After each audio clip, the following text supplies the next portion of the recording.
A slick sedan crunches into the driveway. Her ex steps out with a realtor and a spare key. Darius stands at the threshold, palms open. She said no. Thunder rolls. The roses hold their breath. Lorelei's voice cuts the storm. Why do I feel safe with you? And his reply will change everything. Before we dive in, make sure to hit subscribe, tap like, and share this video. The more voices we reach, the louder these stories become. And drop your city in the comments. Let's see where love finds us. The first thing Lorelei Pierce noticed about the old house wasn't the roofline or the cracked windows. It was the roses. They'd grown wild since her mother's funeral, thick ropes of thorn and bloom draped over the iron fence like grief that had forgot its boundaries. She stood on the gravel drive with a box pressed to her chest, breath shallow from the climb and from the ache she carried everywhere now. The morning light turned the dust in the air to glitter. It felt obscene that anything could glitter. Careful, a voice said, warm and low. That corner of the fence bites. She turned. A man stood near the gate with a coil of twine slung across one shoulder and pruning shears in his hand. He was taller than the fence, tall enough to make the world seem less precarious, with quiet strength in his shoulders and the kind of steadiness that comes from using your hands every day. His skin was deep brown. His palms were nicked with pale scars, the innocent tally of a gardener's life. He wore a faded green shirt and work pants dusted white at the knees. His eyes were careful, present. I'm Darius, he said, shifting the twine like it was a courtesy to make space for her. Your mother hired me to keep the garden breathing. He didn't look at the box in her arms too hard, didn't look at her the way men sometimes did, measuring and taking. He looked like the roses, patient, thorn-aware. Lorelei set the box on the hood of her car and blew a curl from her face. The early heat had come fast. Sweat rested like dew along her hairline. She had the kind of body strangers offered opinions about. Soft and full, hips like declarations, a waist that didn't apologize. Her ex-husband had learned to weaponize those curves, making her both shame and show them. Since the divorce papers and the funeral had landed in the same month, she'd been learning how to walk without bracing. Hi, she said. I didn't know. My mother never mentioned. She liked to keep things off your plate. Darius's mouth tipped with something that could have been a smile or a steadying. Said you had enough to carry. The words reached some interior place she'd boarded up. Lorelei looked past him to the garden, a tangle of roses, a drooping lilac, an herb bed that had exploded into fragrant anarchy. The house had always felt like her mother's ribcage. To enter it now felt like stepping inside a past heartbeat. She didn't know if she could. Do you need a hand with the boxes? Darius asked, not moving closer, not assuming. I can lift, or I can point out the bitey parts so you can do it yourself. Your call. The offer was simple, but the permission in it knocked the air from her. Your call. The last man who'd loved her had used help as a leash. I'll take the map for the bitey parts, she said, trying for lightness and not quite making it. For now. Darius nodded once, like this was a code between them, and began to trace the path with his hand, naming hazards as if each had a personality. This stone loose underfoot, this iron scroll with a habit of catching sleeves, this trellis missing a nail. He talked like he pruned, gentle, exact. When he finished, he added, If you change your mind, say so. I'm here all morning. She carried 2 boxes inside, cookbooks, the chipped pie dish, a stack of yellowed index cards with her mother's looping script. In the dim kitchen, the smell of rosemary and old lemon oil rose up as if the room remembered who it had been for. Lorelei set the cards down and felt the floor tilt. The world did that lately, went liquid without warning, memory and present blending until her hands forgot what to hold. She pressed her palm to the counter and breathed in, out.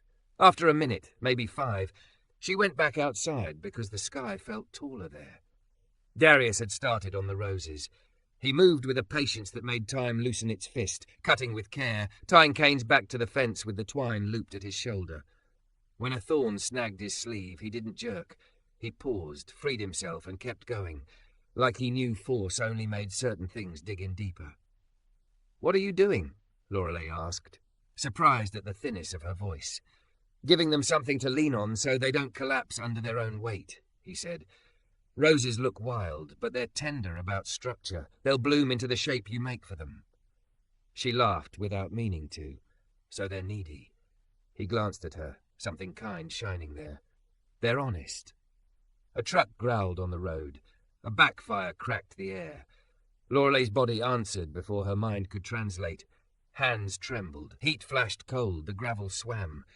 She felt 13 and 33 and unmoored all at once. Shame rose fast behind the vertigo, because panic had always been evidence to someone else that she was too much. "I'm going to sit," she said to no one, already lowering onto the warm step. The world narrowed to the rose's scent, the scrape of a bee. "May I come closer?" Darius's voice arrived like a bridge, not a rush. A crossing. She nodded, hating the sting in her eyes. He came as far as the bottom step and crouched, keeping the distance she'd left between them, making his hands visible on his knees. "Do you want company or space?" "Just," she swallowed. "Company, I think." "Okay." He matched his breathing to something slower, like putting a metronome in the air. In through the nose, out through the mouth, a steady 4 count. He didn't tell her to copy him. He just set the pace until her lungs found it. When another car passed, he said, "That one's a Ford with a loose belt. Squeals the giveaway. The sound is sharp, but it's not a threat." He named the sounds as they came. A woodpecker's tap, the faucet inside the house somebody left dripping, the rasp of his own twine against denim. It turned noise into vocabulary, and vocabulary into a sort of safety. Lorelei's shoulders sank an inch. "You do this for all the roses?" "Only the skittish ones," he said, and she could hear the smile that time. "And sometimes the neighbours. It helps to have someone tell you what you're hearing." She looked at his hands, not the size of them, though they were big, not the strength of them, though that was plain. The gentleness, the patience in the way he waited for her breath to claim the next beat. A moth drifted between them like a piece of dusk. "My mother would have liked you," she said. "She did," he answered simply, and then when she startled, "We didn't talk much. She liked that I didn't try to make the garden into anything it didn't want to be." The memory of her mother's laugh moved through Lorelei like wind through chimes. Tears came, clean this time. She wiped them with the heel of her hand and let her shoulders sag the rest of the way. "I hate that she's gone." "I know." His voice didn't do the bright thing people did when they tried to turn grief into a project. He said it like naming the weather. They stayed like that until a cloud slid over the sun and the light changed, and with it the texture of the day. Lorelei didn't feel fixed. Nothing was that simple, but she felt like she could stand without bracing against some invisible blow. "Can you show me what you're doing?" she asked. Darius rose and offered nothing but a path around the thorns, tracing with his finger where she could step, where to duck. He handed her the coil of twine, not as a test, not as a joke, just as if she belonged to the work. He taught her the simplest knot to tie a cane back to the fence, not too tight, not too loose, a loop that allowed the stem to grow without strangling. When she cinched it, he said, "Perfect," and meant it. They worked for an hour in the kind of silence that has conversation inside it. Sweat dampened the back of Lorelei's neck. A tendril of hair clung there, insisting on being felt. Her shirt stuck to her at the small of her back. She was aware of her body in a way that had nothing to do with being watched, and everything to do with being alive. Every now and then Darius named a bird or a tool. Every now and then she named a memory of this garden, the time she'd hidden in the lilac during a game of hide-and-seek, and her mother had pretended to search for a very long time. When noon tilted the shadows, Lorelei leaned against the fence and looked at what they'd made. Nothing dramatic, just a stretch of roses no longer dragging their own weight. The blooms looked like throats opening. "You're good at this," she said. "Plants or people?" "Both." Darius wiped his forehead with his wrist. A smear of soil streaked there like war paint, except the only war he seemed to know how to fight was against neglect. "Thank you," he said, as if she'd handed him a thing that mattered. The word thank lodged in her ribs and throbbed. The last time she'd been thanked in her own home was before the hospital, before the papers, before the winter that stole colour from everything. She heard herself ask it before she had decided to be brave. "Why do I feel safe with you?" The sound of her voice startled her. It wasn't coy. It wasn't a dare. It was a woman with full hips and a tired heart making a real inquiry on a summer noon. Darius didn't rush to fill the space. He took a breath, the same steady 4 count, and let his eyes meet hers without pinning her there. "Maybe," he said, "because you're the one calling what happens to you now." He gestured at the nearest rose, the twine loop gentle around the stem. "I'm just the hands. You're the choice." Don't forget to subscribe for more intense cinematic love stories. Your click helps us make the next chapter. Morning slid down the house in quiet bands, and for the first time since the funeral, Lorelei woke without bracing.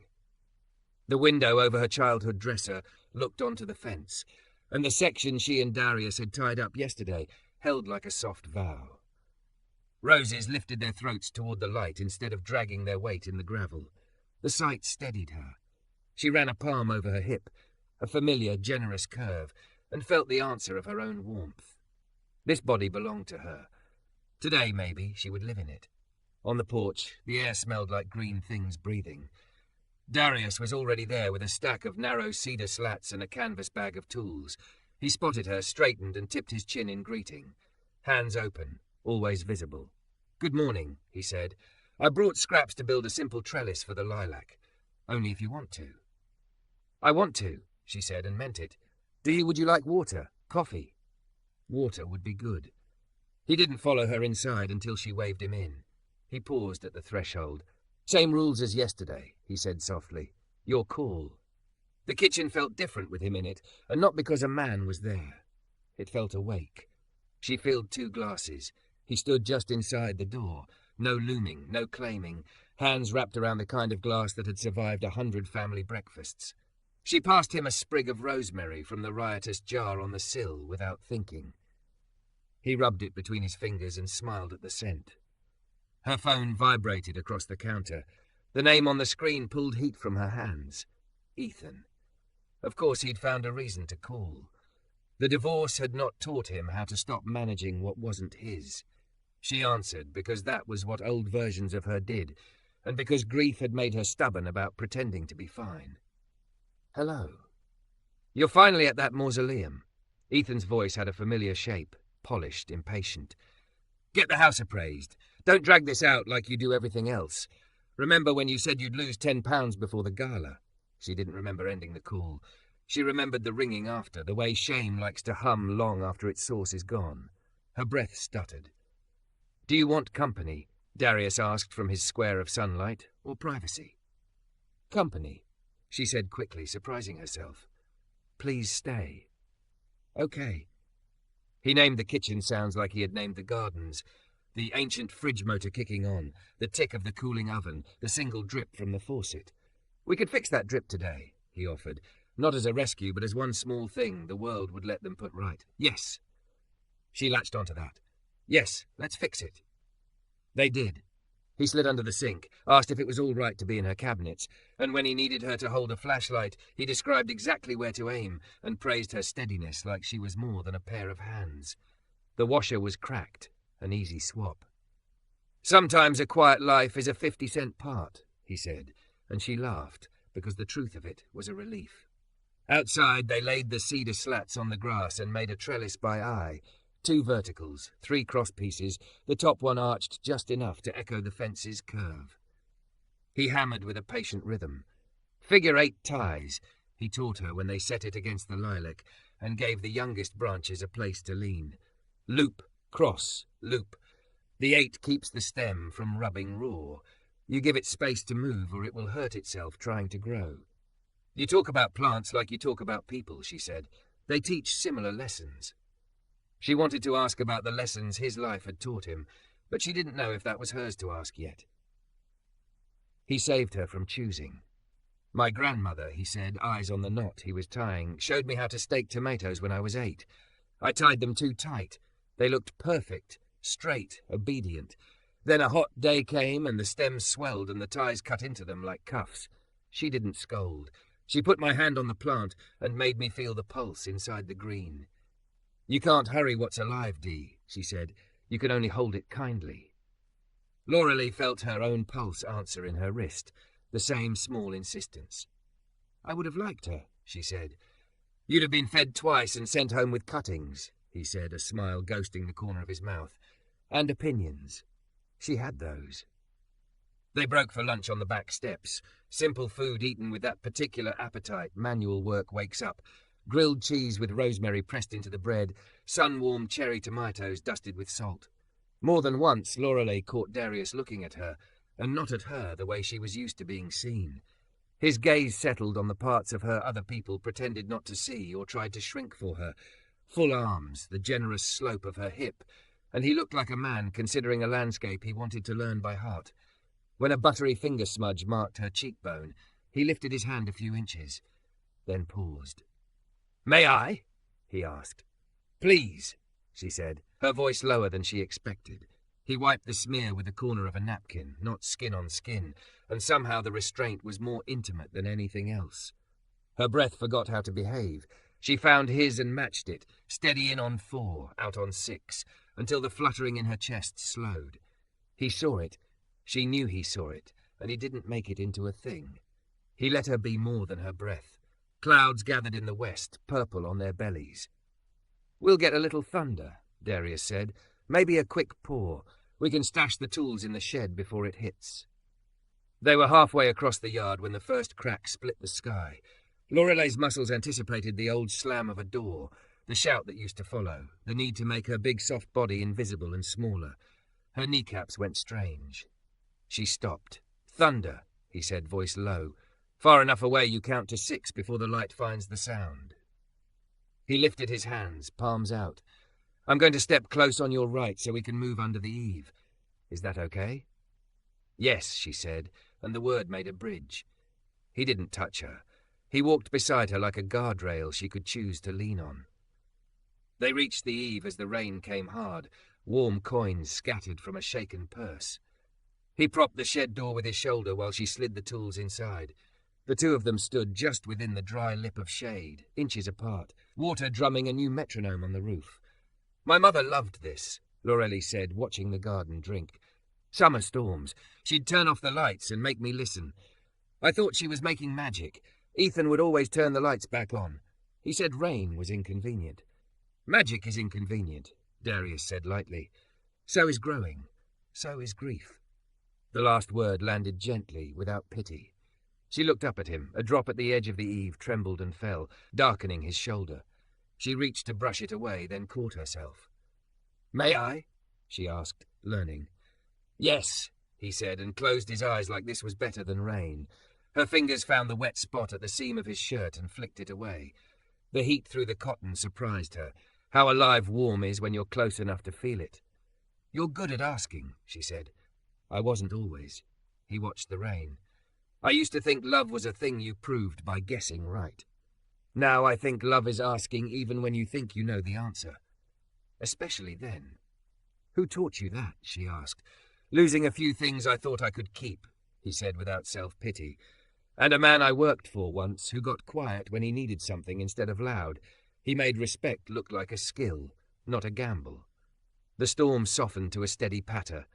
The world smelled like pennies and leaves. Darius went to the porch and fetched a toolbox.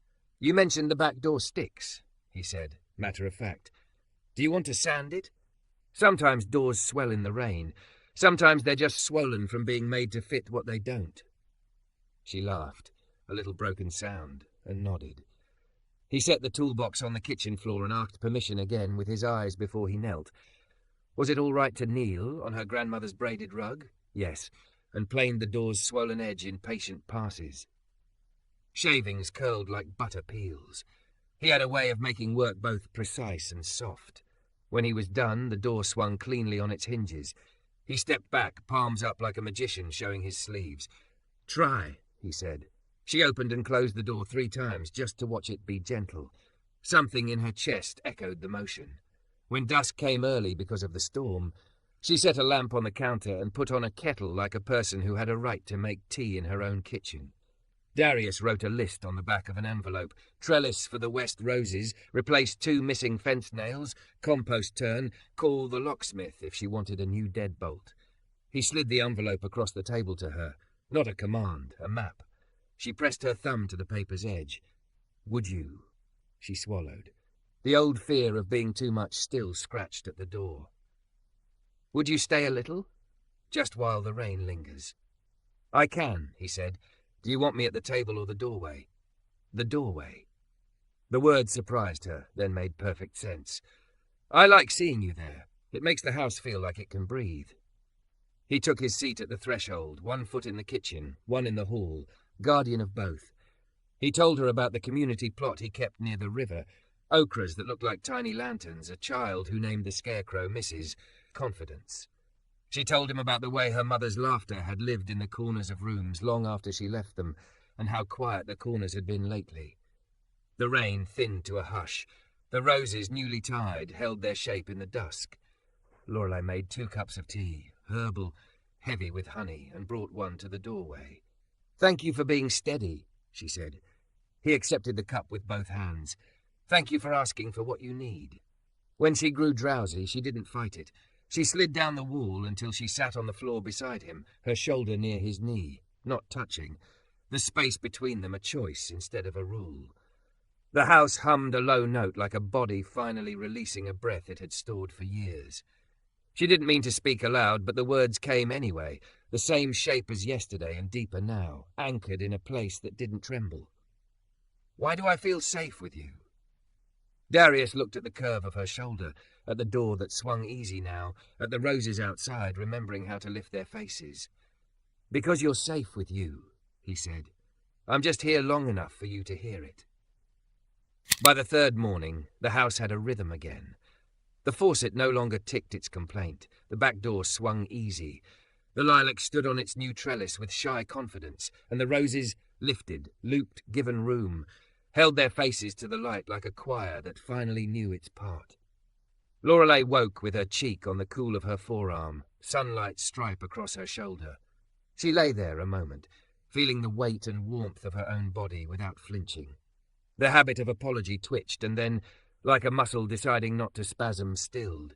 She breathed in for 4, out for 6, and felt the floor of herself hold. On the porch, Darius was sorting lengths of twine and a handful of brass screws into tidy rows on a cloth. "Morning," he said, palms visible. "I found the loose picket near the mailbox. Thought we'd set it right." "I like when things that wobble get honest," she said, and watched the corner of his mouth lift. They were halfway through aligning the picket when a car rolled up, smooth and sure of its right to arrive. Ethan stepped out without looking at the garden, without looking at her, and a realtor followed, sharp scent of synthetic citrus, heels designed to click like punctuation. Ethan had a folder under his arm, thick with printed listings and confidence. "Finally," he said, peering over her shoulder as if she were a smudge on the view. "You look—" He stopped himself, revised. "Well, this is good timing. I've arranged a walk-through at 2. They'll need all the lights on. Open curtains, please. We'll want the place to feel bigger." Lorelei straightened, rag still in her hand. Her pulse did the old rabbit flutter. She put it in the metronome of breath Darius had taught her. In 4. Out 6. Her mother had shown her how to listen to rain. Darius had shown her how to listen to herself. "Ethan," she said, her voice steady around the tremor, "you don't make appointments in my house." He blinked, as if someone had moved a wall he hadn't noticed. "We both know you stall when it matters. This is momentum. Buyers will overlook the—" He flicked his eyes down, up, like he was skimming a page. "Quirks. Kitchens sell houses, not yards." Darius didn't move closer. He didn't say a word. He made his hands conspicuous on the fence, fingers easy, not clenched, as if he were reminding the air of gentleness. "We're not selling today," Lorelei said. "And if we do, it'll be on terms I choose." She heard the sentence after she said it and felt it stand inside her, spine and ribs. The realtor offered a bright, brittle smile to no one in particular. "I'll just take note of the square footage." She edged toward the porch. "No," Lorelei said, turning to her with the same tone she'd used on stubborn doors. "There won't be a showing." Ethan's folder hit his thigh. "Lorelei, don't make this difficult." A laugh rose in her, astonished and tired and new. "You don't get to call me difficult in my own doorway." He stepped in then, the way he always had, inviting himself deeper by assuming the inside belonged to him. When he reached for the knob, Darius's voice cut the air not as a blade but as a steadying hand. "Sir," he said, even and low. She said no. Ethan turned, measuring the man he had not calculated into his afternoon. He took in the work shirt, the twine, the hands, his mouth shaped around a small, pleased meanness. "And you are?" "The gardener," Darius said, not flinching from the word. "I keep what's alive from being hurt." It would have been easy to miss, the way the air seemed to tilt toward one center. Darius did not fill the doorway. He did not square up. He anchored himself to the fence as if to remind her that this was not about force. He kept his eyes on her, not her ex-husband, waiting for the start of any sentence to come from her. Lorelei's fingers were damp where the rag had warmed her palm. She set it on the rail like a person closing a book with a finished page. "Ethan, I'll speak to the attorney this afternoon. We can discuss options that involve respect. For now, you need to go. Please don't come here without asking me first." "You can't even manage a calendar," he said, voice dipping into the old groove. "You think you can manage an estate? You think?" She didn't raise her voice. She didn't apologize for the space she took up on the porch, or the way the soft of her arm brushed the frame when she lifted her hand, or the fact that her hips didn't move out of anyone's way anymore. "I think I can decide what happens to me," she said, "and what happens here." Ethan looked from her to Darius and back, the math suddenly not summing. Control, like the wrong knot on a young stem, had cut in for years. The stem had swelled, the tie had cracked. There was no room for his old tightness. He didn't yet know the sound of himself, with no place to cinch. "This is absurd," he said to the realtor, whose shoes had stopped clicking and started to look impractical. "We'll come back with a court order." "You can call my attorney," Lorelei said. And then, because old muscles sometimes needed a stretch before they believed themselves, "Goodbye, Ethan." He lingered a breath too long, searching for a lever. Darius said nothing. The roses held their faces up. The lilac leaned into its new shape. The house did not apologize. Eventually, and with less dignity than he thought, Ethan turned and left, tires spitting pebbles like a sulk. Silence fell in the way it does after weather, fuller than before, charged with oxygen. Lorelei realized her hand was shaking and let it. She shook it out like a dancer waking a wrist. "Company or space?" Darius asked. "Company," she said. The word was a drink of water. He nodded and set a small, worn tape measure in her palm. The metal was cool and ordinary, its clip shiny with use. "Help me check that picket," he said, eyes asking a second question she was allowed to answer or not. She went with him to the mailbox. They set the picket true and fastened it with 2 brass screws that flashed like restrained stars. The act of making one small thing correct after a large wrongness steadied her pulse until the room inside her lungs was hers again. "Thank you," she said, meaning more than the fence. He wiped his wrist with the back of his other hand, leaving a clean half-moon in the dust. "You did that," he said, like he was handing her the truth she'd reached for. They spent the afternoon in a kind of ceremony. She carried a box of photographs to the porch and sat cross-legged, curves easy in the old chair's embrace. Darius sorted tools in the shadow of the steps, but when she spoke, he listened. When she needed silence, he let the silence be a sturdy thing between them. Each picture was a seed packet of time. Her mother holding up a pie like a prize, her own teenage self in a dress she'd thought made her disappear, a late summer dinner under a string of lights, Ethan smiling hard in a frame that looked suddenly too tight. She made 3 piles. Keep, let go. Maybe. On the back of the last photo she wrote in the round, unhurried print she was relearning, "I get to decide." Near evening the neighbour child wandered over, the one who had named the community scarecrow Mrs. Confidence. She brought a fistful of marigolds and the sort of compliment small children specialise in. "Your yard smells like the colour yellow." Lorelei tucked a bloom behind the girl's ear and felt an old sweetness lift like a bird. After the child left, Darius stood at the foot of the porch, the light making copper out of the edges of him. "I should go," he said, as if asking permission to leave too. "Long day. The tomatoes are sulking if I don't check them before dusk." "Wait," Lorelei said, and then laughed, surprised by how many times that word had been a plea in her life, and how easily it made itself into a choice now.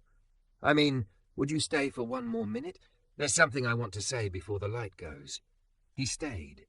She crossed the space between them that she had guarded for good reasons and stopped within the reach of his warmth. Her body, thick and tender and entirely hers, did not apologize as it arrived. She could see the faint white line on his thumb, the old scar that looked like a comma. "Yesterday you said I'm safe with me," she said. "Today I believed it long enough to tell someone else no. But there's a piece I keep circling." He waited, breath doing the familiar measure that made room for words to find their right size. "Why?" she whispered, the question that had lived in her since the first morning their hands worked twine together. "Do I feel safe with you?" For a heartbeat he didn't answer. He looked at her the way he looked at the lilac before he set the trellis, seeing the shape she wanted to grow into and the harm he wouldn't let happen on the way there. He lifted his hands, palms out.